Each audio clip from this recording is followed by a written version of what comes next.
வாங்க தண்டங்கீரை வணக்கலாம். அதுவும் என்ன நான் அதிகமாக ஊற்ற மாட்டேன், நீங்கள் தேவைப்பட்டால் அதிகமாக ஊற்றிக்கோங்க.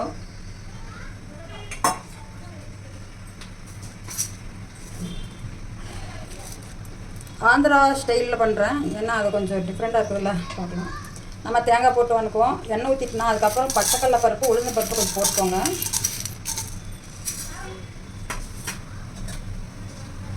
அது கொஞ்சம் வதங்கிக்கிட்டோம்.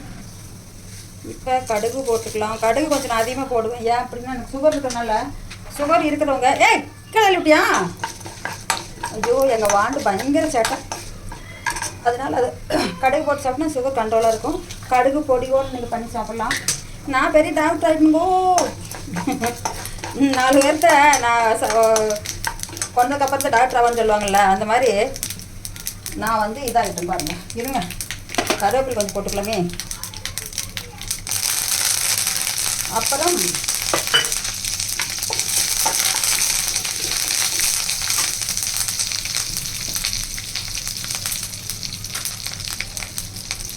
பச்சை மிளகாய்,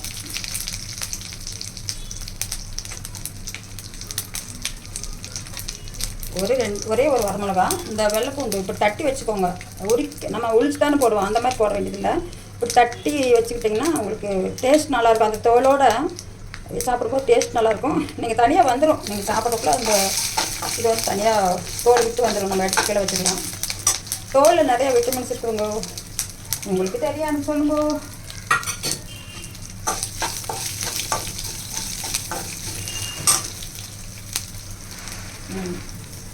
அப்புறம் ஒன்று போடணும், இருங்க.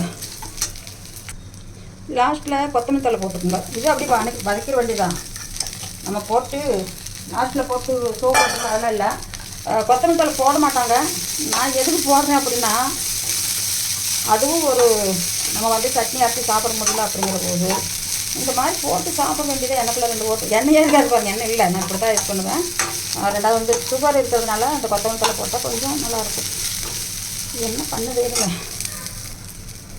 இந்த இங்கே வந்து இது தோட்டக்கூரின்னு சொல்லுவாங்க, அங்கே நம்மளும் தண்டங்கீரைன்னு சொல்லுவோம், இங்கே தோட்டக்கூரா அப்படிம்பாங்க. ஆனால் நல்லாயிருக்கும் டேஸ்ட்டாக. இந்த தண்டங்கீரை வந்து சூப்பராக இருக்கும். இந்த சிகப்பாலாம் வைக்கிறாங்க பாருங்களா, அதெல்லாம் நல்லா இருக்காது. இது நல்லா டேஸ்ட்டாக இருக்கும், செம்ம டேஸ்ட்டாக இருக்கும். அந்த வெங்காயம் போடாங்க, தேங்காய் போட மாட்டாங்க அவங்க. வெள்ளைப்பூண்டு தாங்க அதிகமாக யூஸ் பண்ணுவாங்க ஆந்திராக்காரங்க. எங்களுக்கு ஆந்திரா சமையல் தான் ரொம்ப பிடிச்சி போச்சு. அதே எங்கள் பொண்ணுக்குன்னா இன்னும் அதிகம், அங்கேயே தான் பிறந்து வளர்ந்ததுலாம், அதனால் அவளுக்கு இன்னும் ரொம்ப ரொம்ப பிடிச்சி போச்சு. அதே தான் கேட்பாங்க. அந்த மாதிரி நம்ம வணக்க மாதிரி பிடிக்காது அவளுக்கு. மேக்ஸிமம் அவளும் இந்த மாதிரி தான் செய்வாள். இப்போது தண்டங்கீரை வணக்கணும்னு கொஞ்சமாக உப்பு போட்டுக்குங்க, ஏன்னா ரொம்ப போட்டால் கீரைகள்லாம் டேஸ்ட்டும் மாறிடும், அந்த ரொம்ப கஷ்டம் ஆரம்பிச்சிடும் அப்புறம் உங்களுக்கு. இதில் வந்து இது நம்ம இந்த மாதிரி இது பண்ணிவிட்டு இன்னும் சின்ன சின்ன நைஸாக கட் பண்ணலாம். என்னால் அந்தளவுக்கு பண்ணுற அளவுக்கு எனக்கு முடியல. ஃபஸ்ட்டில் அப்படி தான் பண்ணிகிட்டு இருந்தேன். இப்போ வந்து நமக்கு உடம்பு ப்ராப்ளம் நிறையா. இன்னைக்கு சமைக்கிறேன் இந்த மாதிரி, எப்போ 2 வருஷம் இருக்கும் நான் இந்த மாதிரி சமைச்சு.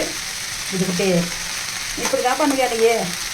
தண்டங்கீரை வந்து தண்ணியில் வந்து நீங்கள் கட் பண்ணிவிட்டு கழுவாதீங்க. முன்னாடியே அந்த வேர் பகுதி வந்து முன்னாடியே கட் பண்ணிடுங்க. அதுக்கப்புறம் அந்த மேலே பிடிச்சி அப்படியே இப்படி உதுக்குனிங்கன்னு வச்சுக்கோங்களேன், அதில் இருக்கிற அந்த பில்லு மற்ற தூசி அதெல்லாம் கொஞ்சம் வந்துடும். அதுக்கப்புறம் ஒன்றும் நீங்கள் கம்மிட்டுறா சுற்றி வச்சிடும். உங்கள் சின்னவாண்டு வந்து இங்கேயே உட்காந்துக்குது விட்டு குட்டி. பைப்பு நல்லா திருவி விட்டு தண்ணியில், அந்த ஓடுற தண்ணியில் பைப் தண்ணியில் அப்படியே நீங்கள் வச்சு கழுவிட்டிங்கன்னா சூப்பராக போகும். அதில் மண் இருந்தாலும் எது பண்ணாலும். நீங்கள் இல்லை அப்படின்னா பக்கெட்டில் போட்டு அதுவும் பண்ணலாம்.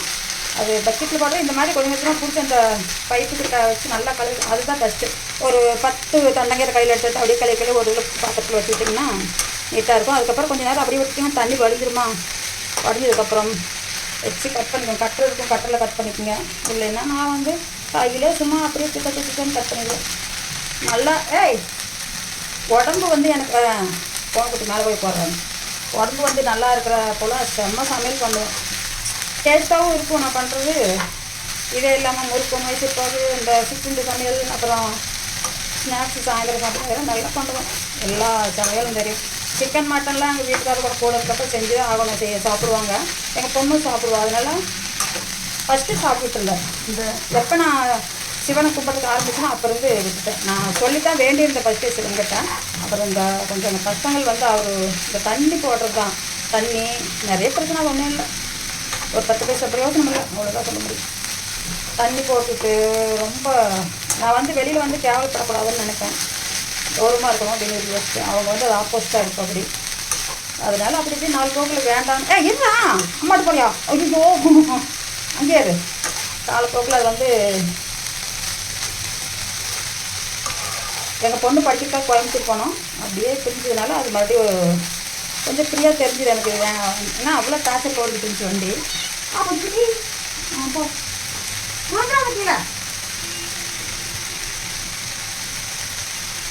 சரி வேண்டாம் அப்படின்ட்டு அப்பா அம்மா கோயம்புத்தூரில் பொண்ணு படிக்கிறதுக்காக அவங்க போயிட்டு அதை படிச்சுட்டு அவள் வேலை சென்னையில் வந்து வேலை தான் படிச்சதுனால வர கட்டி அங்கே வந்துட்டோம்.